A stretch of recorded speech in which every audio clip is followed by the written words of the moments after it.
Assalamualaikum warahmatullahi wabarakatuh.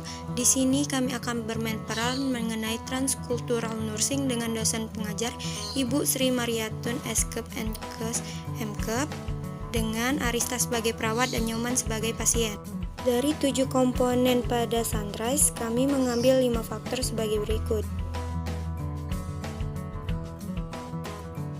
Pada suatu hari di suatu pagi yang cerah pada bulan Agustus 2020, Nurse Arista mendapatkan jadwal untuk mengkaji pasien melalui Zoom meeting. Ya, begitulah pemeriksaan kesehatan di zaman pandemi ini. Semuanya dilakukan secara via daring. Selamat pagi, Mbak. Selamat pagi, Nurse. Baik, Mbak. Perkenalkan, nama saya Nurse Arista. Saya akan membantu Mbak dalam menangani keluhan Mbak ya, Mbak. Baik, Nurse. Terima kasih banyak. Oke, Mbak. Di sini saya izin ya, Mbak, untuk mengajukan beberapa pertanyaan untuk mengkaji diagnosa Mbak ya, Mbak. Baik, Nurse. Baik. Sebelumnya, bolehkah saya tahu nama lengkap Mbak sendiri itu siapa ya, Mbak? Boleh, Nurse. Perkenalkan, nama saya Nyoman Rintan. Wah, namanya bagus sekali, Mbak. Untuk nama Nyoman itu bagus loh, Mbak. Maaf, Nurse. Saya lebih nyaman dengan dipanggil Rintan saja. Karena nama saya itu nama Nyoman itu dalam budaya saya dikenal sebagai marga. Jadi saya lebih nyaman dengan panggilan Rintan saja, Nurse. Oh, begitu ya, Mbak. Maaf ya, Mbak Nyoman. Saya tidak tahu. Baik, di sini saya akan memanggil Mbak, nggak lagi Nyoman deh, jadi nama Rintan. Baik, sebelumnya karena saya belum mengetahui begitu banyak mengenai budaya Bali, dan saya juga baru pindah, Mbak, ke rumah sakit ini. Baik, Nurse. Hal itu bukan merupakan masalah besar bagi saya. Baik, Mbak. Mbak, di saat ini Mbak sendiri memeluk agama apa ya, Mbak? Saat ini saya sedang memeluk agama Hindu, Nurse. Oh gitu, baik Mbak Rintan. Boleh nggak Mbak sebutkan tanggal dan tahun lahir Mbak sendiri itu berapa ya Mbak? Boleh banget, Nurse. Uh, saya lahir pada 6 Agustus 2003. Oke, lalu buat riwayat pendidikan terakhir Mbak sendiri itu kapan ya Mbak? Riwayat pendidikan terakhir saya hanya tamatan SD, Nurse. Saya bukan dari keluarga yang mampu dan berkecukupan lebih sehingga saya tidak bisa melanjutkan pendidikan saya ke jenjang berikutnya. Oke Mbak, tidak apa-apa Mbak, semuanya sama kok. Kalau begitu saat ini apa kesibukan Mbak yang sedang Mbak lakukan Mbak? Kesibukan saya saat ini saya sedang bekerja, Nurse. Saya bekerja sebagai pembantu rumah tangga di suatu keluarga kaya. Kebetulan saya mendapat majikan yang sangat baik hati sekali, Nurse. Jadi kesehatan saya sangat diperhatikan. Meskipun saya baru sekali bekerja di sini selama 2 hari. Oh baik Mbak, Alhamdulillah ya Mbak kalau begitu dapat majikan yang sangat baik. Di sini jadi apa ya Mbak keluhan yang Mbak rasakan saat ini?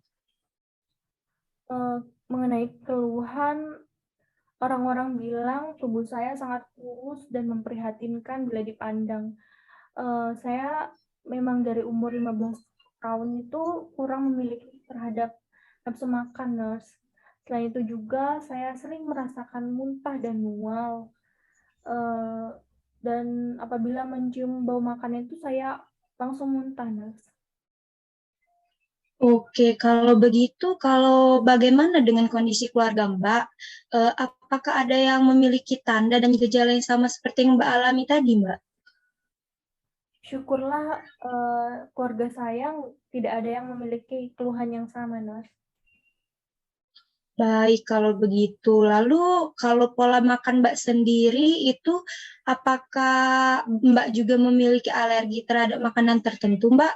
Kemudian, sejauh ini apa Mbak telah mengkonsumsi makanan-makanan yang memiliki gizi yang tinggi sebagai upaya untuk meningkatkan nafsu makan Mbak sendiri? Untuk masalah alergi, saya tidak memiliki alergi terhadap makanan apapun, Nurse. Tapi untuk masalah kecukupan gizi, memang saya belum mengetahui lebih dalam mengenai hal tersebut. Mengingat saya sewaktu di rumah hanya bisa makan 2 kali saja sudah sangat bersyukur, Nurse. Karena orang tua saya hanya seorang buruh yang berpenghasilan tidak menentu. Maka dari itu, kualitas makan serta pola makan saya itu tidak teratur, Nurse. Baik, kalau begitu Mbak Rintan, terima kasih banyak ya Mbak Rintan atas jawabannya. Mbak Rintan jangan berputus asa, kita harus tetap semangat ya Mbak, melanjutkan kehidupan. Baik, selanjutnya boleh saya bertanya, kapan terakhir kali Mbak menimbang berat badan dan tinggi badan? Kalau boleh tahu juga hasilnya berapa ya Mbak?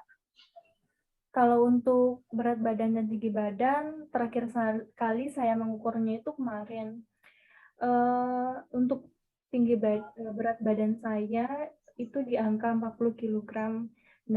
Untuk tinggi badan 160 cm.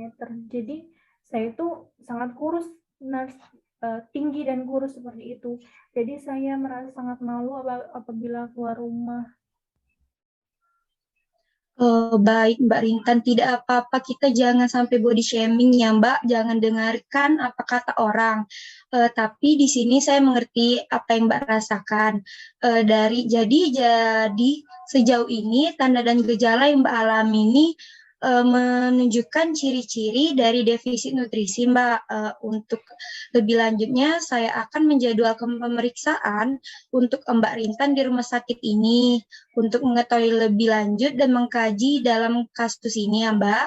Dan untuk Mbak Rintan sendiri diwajibkan untuk swab dan menunjukkan kartu vaksin ya Mbak. Sampai di sini apakah Mbak ada pertanyaan Mbak? Baiknya, terima kasih banyak atas pengertiannya.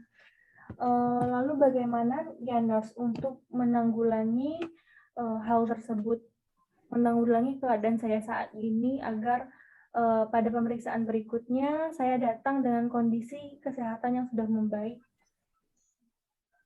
Oh baik Mbak, untuk di sini sendiri ya, untuk mengatasi gizi buruk itu tuh dibutuhkan dengan asupan nutrisi ya Mbak, berupa kalori dan protein yang mencukupi.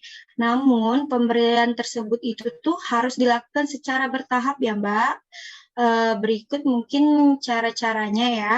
Yang pertama mungkin dengan cara Mbak bisa makan makanan yang lengkap, yang makanan itu pun mengandung kalori serta gizi. Bukan hanya tinggi kalori saja Mbak, jadi harus ada bergizi ya Mbak. Kemudian juga Mbak bisa makan sedikit-sedikit tapi sering Mbak, dengan mungkin Mbak bisa disebut ngemil-ngemil gitu ya Mbak. Kemudian Mbak bisa makan snack di antar waktu makan besar. Jadi Mbak bisa sambil makan snack Mbak untuk menambah nutrisinya. Kemudian Mbak juga bisa minum minuman yang juga mengandung kalori Mbak. Mungkin dengan cara begitu defisit gizi Mbak bisa naik Mbak. Baik, terima kasih Nurse atas masukan dan sarannya. Mungkin saya cuma bisa ngucapin terima kasih aja nih Dok. Baik, nggak apa-apa. Sama-sama Mbak Rintan, dan semangat ya Mbak. Jangan lupa tadi cara-caranya dilakukan biar defisit nutrisi Mbak juga jadi normal dan Mbak nggak lagi di body shamingin sama teman-teman Mbak. Oke Mbak, sampai ketemu lagi ya Mbak. Kita di pertemuan konsultasi di hari berikut jadwalnya. Baik Nurse, terima kasih banyak Nurse. Ya, sama-sama.